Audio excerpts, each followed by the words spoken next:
Halo, apa kabar pemirsa? Berjumpa lagi di Kabar Nusantara bersama saya Anggun Oktarini. Dan pemirsa, kita mengetahui bahwa marak di masyarakat terkait dengan kebocoran data yang sampai saat ini belum ada penyelesaian yang konkret.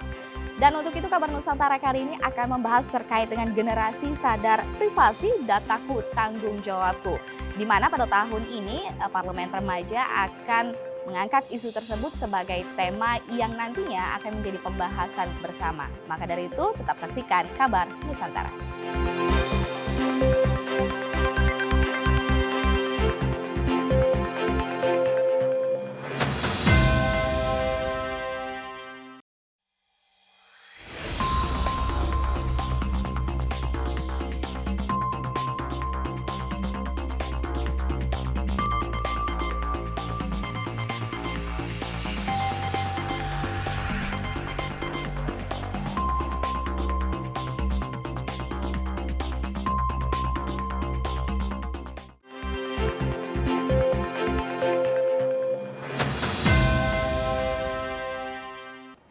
Pemirsa, kembali di Kabar Nusantara dan saat ini kita mengikuti terkait dengan generasi sadar privasi data tanggung jawabku.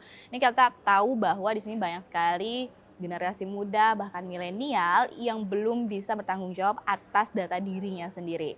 Namun untuk pembahasan lebih dalam saya sudah bersama dengan dua narasumber, yaitu yang pertama yaitu Bapak Rizky Aulia Rahman Natakusuma selaku anggota Komisi 1 DPR RI fraksi Partai Demokrat, dapilnya Banten 1. Apa kabar Bapak?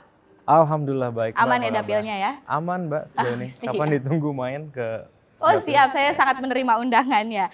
Dan yang kedua nih sudah ada narasumber dari Parlemen Remaja atau alumni Parlemen Remaja terbaik tahun 2018, yaitu Vina Leonita, Dapil Bengkulu. Yap. Apa kabar Mbak Vina? Baik. Apa kabar kembali ada di DPR? Gimana perasaannya? Senang lagi ya, karena kan sebelumnya itu online. Sekarang bisa offline main ke kantor DPR lagi. Oke, seru ya? Iya seru. Baik, dan pemirsa sebelum itu kita mengetahui tadi sudah di awal saya sebutkan bahwa di sini banyak sekali data-data pribadi yang marak di masyarakat justru bocor dan sampai saat ini belum ada penanggulangannya. Tapi bagaimana nih dengan generasi yang sekarang, apakah mereka sudah teredukasi dengan baik atau belum? Nah ini, karena ini ngomongin soal generasi muda, aku mau tanya dulu sama Kak Vina. Kak Vina ini membuka segmen ini sebagai alumni Parlemen Remaja. Tentunya Mbak Vina bisa dong jelasin ke kita nih apa itu Parlemen Remaja dan pengalaman apa sih yang waktu di Parlemen Remaja Mbak Vina dapetin? Oke, jadi aku alumni Parlemen Remaja. Jadi Parlemen Remaja itu adalah suatu kegiatan yang diadakan oleh Humas DPR RI terkhususnya untuk memberikan pengalaman nih kepada anak-anak SMA, gimana sih kalau jadi anggota DPR, gimana sih kalau kita berada nih di ruang rapat paripurna untuk mengesahkan suatu undang-undang, dan gimana kita memimpin suatu fraksi-fraksi. Jadi kebetulan aku dulu ketua fraksi juga, jadi kita ada fraksi-fraksinya. Jadi seperti simulasi menjadi anggota DPR RI. Menurut aku ini cara terbaik banget untuk kasih pendidikan politik kepada teman-teman generasi muda, karena kan pasarnya itu anak SMA sederajat. Jadi benar-benar sekarang tuh sangat familiar banget kegiatan Parlemen Remaja. Kayak kalau anak-anak SMA pasti ikut Parlemen Remaja itu ada hal yang udah jadi wishlist kalau di SMA gitu. Jadi terbawa untuk cita-cita anggota dewan? Mungkin ketika aku jadi Parlemen Remaja ada terbuka, wah sepertinya jadi anggota DPR menarik ya gitu. Nah kalau ngomong-ngomong soal ini kita generasi muda kan Pak Rizky ini juga termasuk perwakilan muda nih di kaca nasional. Melihat Parlemen Remaja ini dampak atau penting atau tidak sih sebenarnya ada di masyarakat?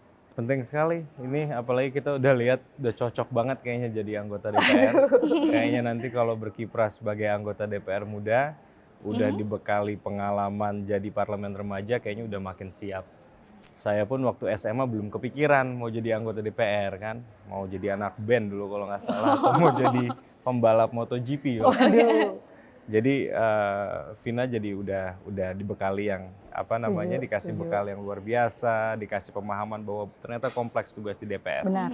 Nggak semudah apa yang menjadi persepsi dari publik, terutama generasi mudanya. Banyak proses-proses yang kita harus lalui.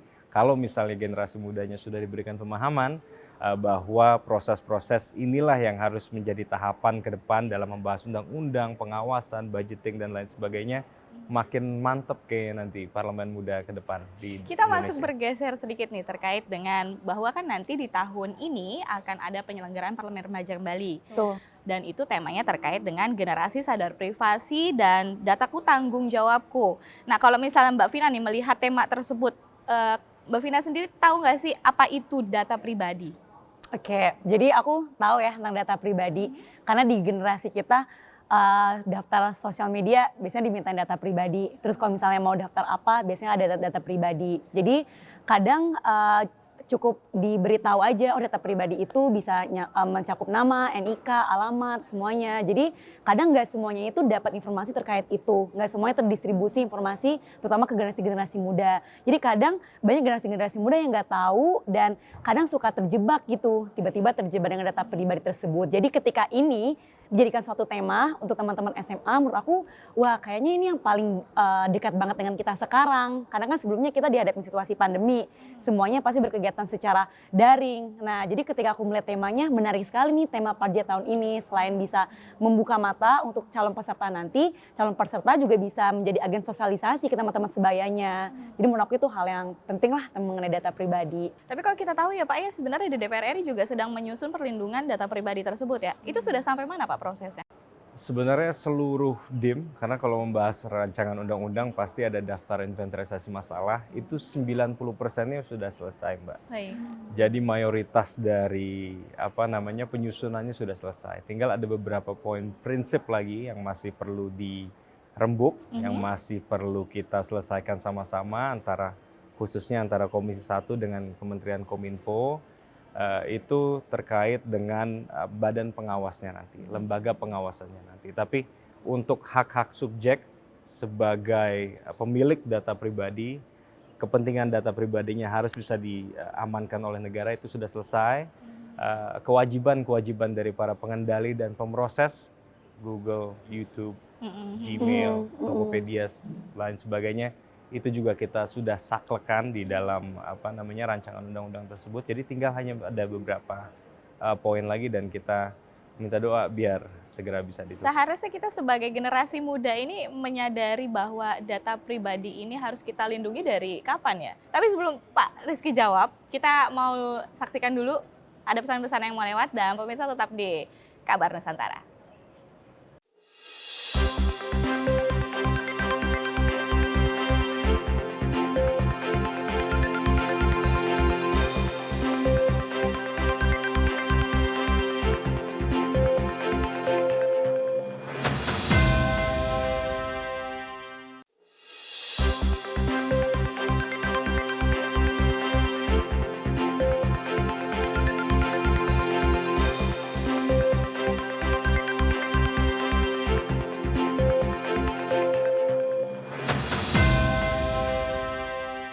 Terima kasih pemirsa masih di Kabar Nusantara dan masih bersama saya Anggun Oktarini dan dua narasumber kita pada hari ini ada Pak Rizky dan Mbak Vina. Dan tadi kan Anggun ada pertanyaan nih, kalau misalnya kita melihat generasi muda sekarang ini banyak sekali mereka menggunakan data pribadi untuk daftar di Shopee, di Tokopedia ataupun juga di beberapa akun sosial media lainnya gitu kan.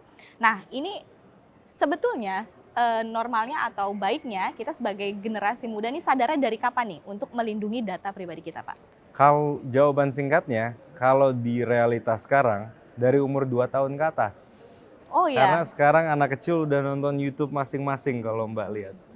Kalau Mbak lihat generasi 5 tahun ke bawah sekarang saja udah aktif dia main gamenya game online. Lebih jago mereka malah ya.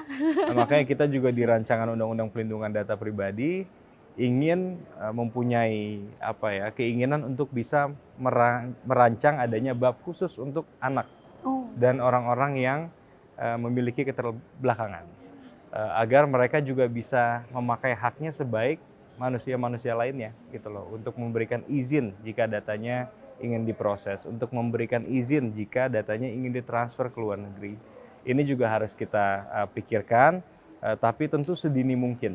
Karena ke depan, kalau sekarang kayak begini, ke depan 10 tahun, 15 tahun ke depan kayaknya udah semakin masif lagi, udah semakin signifikan lagi generasi ke depan kita harus bisa dimantapi dengan bekal-bekal terkait dengan pentingnya pelindungan data pribadi sejak dini. Orang tua juga harus bisa memberikan bimbingan. Kalau rancangan undang-undangnya sudah selesai, bukan berarti problemnya hilang semua. Karena harus ada orang tua ya, Yes, sebaik. ujung-ujungnya pasti setiap segala sesuatu kebijakan itu pasti dari pendidikan di rumah masing-masing biasanya. Guide utama untuk anak-anak zaman sekarang. Nah kalau misalnya Mbak Vina sebagai generasi muda, kita melihat bahwa rasanya mungkin dari SMP kita sudah dikasih handphone, mungkin ya, sudah bisa mengakses sosial media, media apapun. Tapi Mbak Vina sendiri ini kalau misalnya boleh memberi tips ke teman-teman yang ada di rumah ataupun kalangan generasi di rumah ini, bagaimana membatasi diri agar jangan sampai terbawa dengan perubahan-perubahan ini, tapi ke arahnya justru yang ke negatif? Oke, kalau dari aku ya, karena aku lumayan cukup sadar akan data pribadi itu sendiri. Ketika kita ingin daftar sesuatu atau ketika kita ingin membuat akun, pastikan kita membaca dulu tuh terms and condition-nya sebelum kita setuju, atau kan biasanya yaudah deh saya setuju aja. Terus yang terpenting adalah kita harus tahu nih apa data pribadi yang kira-kira ketika kita berikan itu ada konsekuensinya, seperti tadi NIK, terus nomor telepon, nomor kartu kredit atau nomor bank gitu untuk generasi muda. Karena biasanya kan sekarang transaksi online itu dipermudah. Jadi kalau misalnya mau beli suatu barang atau mau berlangganan, itu biasanya yaudah nih cara cepat aja. Jadi menurut aku itu hal yang perlu diperhatikan. Jangan sampai kita menyimpan data pribadi tersebut di suatu komputer kita. Jadi misal kita ke warnet atau kemana, tanpa kita hapus dulu historinya. Jadi menurut aku itu hal-hal yang perlu diperhatikan. Usia berapa sih udah mulai main sosial media? Kalau yang benar-benar mengakses semua data pribadi sampai harus di-share? Kalau aku sih main sosial media udah seperti SMP ya, umur 15 tahun. Tapi baru sadar aware itu ketika umur 17 tahun sih. Jadi kayak bawa penting, melindungi data pribadi. Karena kadang suka terganggu juga ya, tiba-tiba ada yang SMS, atau tiba-tiba nomor WhatsApp ada yang ngubungin. Jadi harus diblokir pinjol gitu. ya dihubungin ya. Iya, jadi kayak ini nomor telepon saya dijual kemana? Ini siapa yang memperjualbelikannya? Karena kan itu belum ada diatur dalam undang-undang ya. Jadi semoga ketika RUU-nya udah disahkan menjadi undang-undang, itu bisa segera dilaporkan, bisa segera misalnya, oh ini kita ada pelaporan keluhan gitu. Jadi semoga cepat ya Pak disahkan. Tapi memang seberapa urgent Pak kalau Pak Rizky melihatnya terkait dengan undang-undang perlindungan data pribadi ini? Sangat urgent. Tadi sayangnya nggak semua masyarakat atau generasi muda kita kayak Mbak Vina gitu loh. Mereka nggak ada yang baca. Saya pun kadang-kadang accept aja lah. Mbak juga kan, aku. Langsung aja isi langsung aja udah accept aja gitu loh. Tapi ini yang mau kita persingkat, ini yang mau kita perjelas bahwa consent dari si subjek data, consent dari pemilik data tersebut is everything gitu loh. Consent adalah segalanya. Yang penting kalau misalnya sudah mendapatkan consent dari si subjek datanya tersebut, dengan tentu kriteria terms and conditions-nya harus jelas. Kalau 35 halaman, anak 15 tahun nggak akan baca. Jadi harus bisa diperjelas datanya akan digunakan kemana saja. Akan ditransfer ke pemroses atau pengendali data yang sudah setara dalam level kebaikan atau sudah adequate. Si level pemrosesan data pribadinya sudah menganut atau mengikuti Undang-Undang Pelindungan Data Pribadi yang kita sama-sama akan segera sahkan ini. Jadi kalau misalnya dikasih informasi yang jelas, dikasih informasi yang konkret, si anak mudanya pas baca juga dia udah tahu, jangan sampai nanti pas dia accept datanya ada di pemroses atau di pengendali data yang lain tanpa seizin si orang ini. Tapi di undang-undangnya sendiri di masing-masing platform dibatasi tidak sih data apa saja yang boleh diminta ke masyarakat dan tidaknya? Ini agak teknis sebenarnya. Jadi ada data pribadi umum dan ada data pribadi spesifik. Yang kita ingin lindungi sebenarnya dalam undang-undang ini adalah data pribadi spesifik. Seperti mata kita dan lain sebagainya, alamat kita itu data pribadi spesifik. Ini harus bisa terlindungi karena banyak sekali permasalahan-permasalahan terkait dengan data pribadi yang sudah dialami sama masyarakat terutama akhir-akhir ini. Nah ini tentu harus bisa dituntaskan. Kemarin juga kalau Mbak baca ada pemblokiran PSE dan lain sebagainya, salah satunya adalah terkait dengan kedaulatan data. Nah poin inti dari yang saya ingin sampaikan, selama ini setidaknya ada 48 peraturan pemerintah yang mengurusi pelindungan data pribadi. Itu undang-undangnya teracak-acak. Di keuangan ya undang-undang keuangan. Di kesehatan undang-undang kesehatan. Nah, kita ingin melahirkan satu undang-undang lex specialis, satu undang-undang spesifik yang mengatur terkait dengan pelindungan data pribadi di seluruh sektor untuk menganut ke undang-undang pelindungan data pribadi ini. Jadi mohon doa lagi untuk bisa diselesaikan. Ini pembahasannya memang agak alot, terutama terkait dengan kelembagaan dan lain sebagainya, tapi saya yakin ke depan bisa diselesaikan. Apalagi kita melihat kan bahwa banyak sekali generasi muda ini senang sekali main game online. Bahkan ada pembelian tuh di dalam game online tersebut. Ini untuk mereka yang mungkin belum tahu bahwa pentingnya menjaga itu kan juga perlu diatur kembali kan. Nah, nanti kita akan bahas lebih dalam lagi Bapak, Mbak, dan karena kita akan menyaksikan pesan-pesan berikut ini. Tetap di Kabar Nusantara.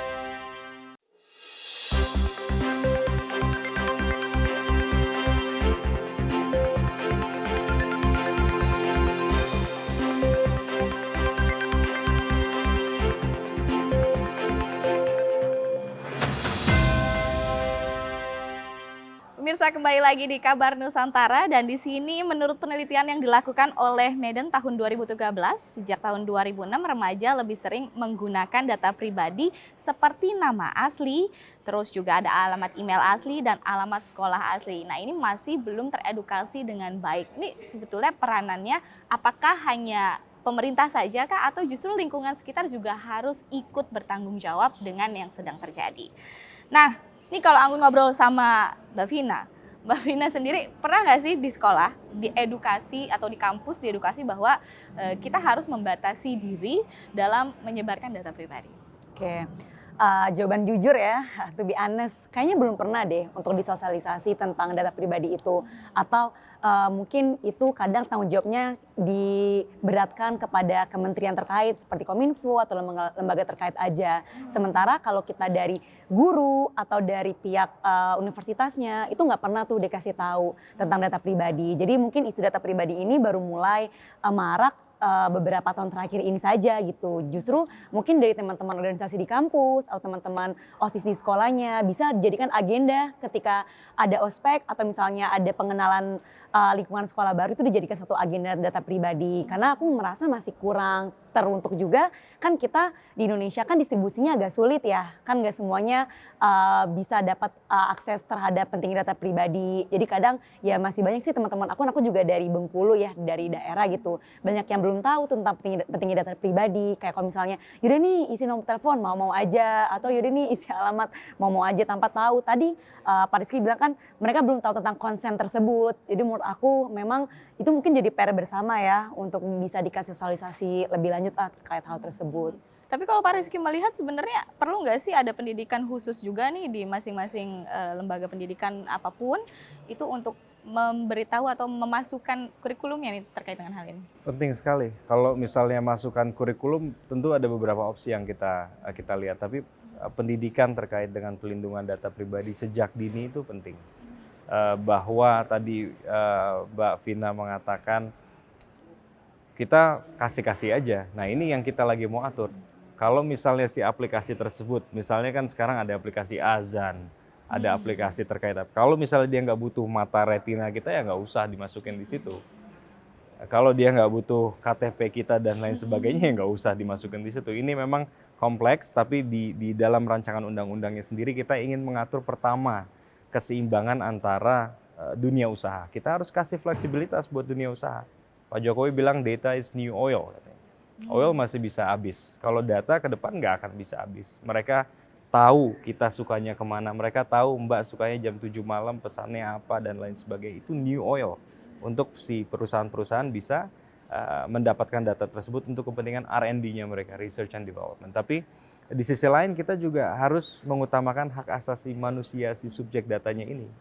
Jadi memberikan keamanan bagi si subjek data, tapi di sisi yang lain kita harus bisa memberikan fleksibilitas untuk si swasta, investor asing masuk ke Indonesia, melihat ada pelindungan data pribadi yang baik, memberikan mereka ruang untuk berinvestasi dan lain sebagainya. Ini juga penting untuk dipikirkan.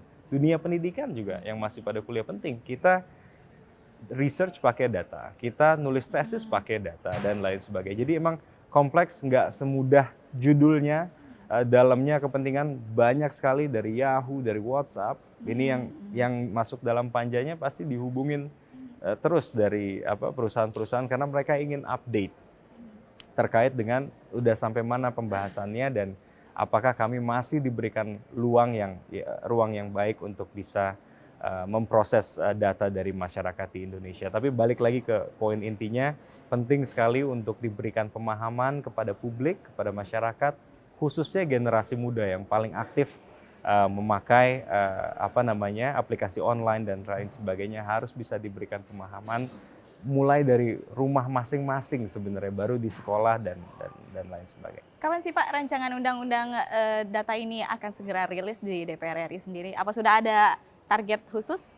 Kalau Mbak makin kenceng di TV bahas tentang RUU Pelindungan Data Pribadi, makin cepat kayaknya kita. Karena sangat dimonitoring Iya, ya. Akhirnya karena Komisi 1 bergerak dengan cepat juga. Kita komitmennya jelas, dari Komisi 1 komitmennya jelas, masyarakat sudah menanti, para pemerhati data pribadi sudah menanti, para korban pinjaman online sudah menanti, Bank Indonesia, OJK, para otoritas yang membawahi bidangnya masing-masing sudah menanti. Masyarakat yang kemarin kena BPJS bocor dan lain sebagainya juga belum ada kejelasan, sudah menanti. Jadi Komisi 1 mewadahi, menerima masukan. Ini bukan secara otoriter kita, ini aja jadi prioritas kita, enggak. Ini masukan dari masyarakat. Dalam pembahasan undang-undangnya pun kami mendengar, menyerap masukan dari seluruh stakeholders untuk bisa menciptakan satu rancangan undang-undang yang merepresentasikan seluruh kepentingan dari segala aspek atau elemen di masyarakat. Nah, ini mengingat nih Mbak, bahwa kan Parlemen Remaja tahun ini akan segera diselenggarakan Pak. Kalau misalnya dari Mbak Vina sendiri, ada nggak sih tips-tips khusus, mengingat juga kita akan mengangkat tema terkait dengan data pribadi. Ada nggak yang mau disampaikan ke teman-teman Parlemen Remaja yang ada di luar? Oke, menarik nih ya. Kalau dari aku, tips biar bisa keterima menjadi salah satu anggota Parlemen Remaja, ketahuin riset tentang isunya dulu. Jadi ini tentang data pribadi, karena akan tercermin tuh di esainya, di videonya, itu semua akan tercermin. Karena kita lumayan banyak tuh layernya ketika ingin terpilih menjadi anggota Parlemen Remaja. Jadi tipsnya yang aku tahu, pertama sukain isunya dulu. Karena nanti ketika kegiatan kita juga simulasi jadi DPR, ada kunker, ada rapat kerja, ada rapat luar negeri paripurna. Aku juga keluar negeri enggak. Iya, jadi ada kunker gitu. Jadi menurut aku harus tahu dulu nih tentang isunya tentang data pribadi, terus kan akan ada salah satu RUU yang akan diperdebatkan. Jadi kayak kita bakal sampai proses lobbying, kalau enggak pakai sampai proses voting gitu. Jadi menurut aku hal itu yang harus tercermin karena waktunya kan terbatas, mungkin sekitar 3-5 hari pelaksanaan Parlemen Remajanya. Jadi kalau baru belajar ketika terpilih, ya agak sulit tuh menyesuaikannya. Jadi memang harus tergambar dari esai dan videonya. Gitu sih tips dari aku. Pak Rizky, ada penyemangat kah atau tips juga? Ikutin kata-kata Mbak Oke. Vina tadi. Tapi Karena lebih intinya berpengalaman. kita dukung terus Parlemen Remaja, biar kasih pemahaman. Saya waktu SMA ngelihat parlemen itu mungkin pas debatnya aja. Atau pas lagi debat kusir, atau lagi ada yang tidur dan lain sebagainya. Dia minum obat tidur dulu mungkin sebelum rapat. Ini stigmanya harus bisa dipatahkan. Ternyata debat kusirnya itu cuma 20%, 30% dari pekerjaan kita sehari-hari. Sisanya itu menyerap aspirasi dari masyarakat, audiensi dengan segala pihak. Memastikan bahwa undang-undang, contohnya pelindungan data pribadi ini benar-benar bisa sukses dan benar-benar bisa diselenggarakan dengan baik. Terus lobbying, kalau misalnya mau ada pemilihan apa segala macam, kita membentuk komisioner TVRI dan lain sebagainya. Ini kira-kira mana yang pas dan lain sebagainya. Ini masyarakat, terutama generasi muda, harus bisa paham. Ternyata banyak yang bisa diselesaikan dalam DPR. Banyak permasalahan-permasalahan negara yang bisa kita kasih solusi di dalam DPR. Bukan cuma yang kita tonton di permukaan. Jadi semangat. Apalagi dengar Mbak Vina lulusannya kayak begini kayaknya nanti matang banget pas Ini sudah jadi calon anggota pengganti DPR. berarti? Calon pengganti, ya boleh. Apa duduk bersama? Ya. Oke pemirsa, tadi kita sudah bahas apa saja yang menjadi tema kita pada hari ini. Dan saya juga ingin kembali mengingatkan untuk teman-teman yang nanti mungkin berminat ikut Parlemen Remaja tahun ini, segera persiapkan diri Anda karena ini akan menjadi satu catatan sejarah untuk kehidupan Anda bisa lebih baik lagi. Tentunya saya Anggun Oktarini pamit undur diri bersama dengan dua narasumber kami. Sampai jumpa. Jangan lupa tetap saksikan Kabar Nusantara.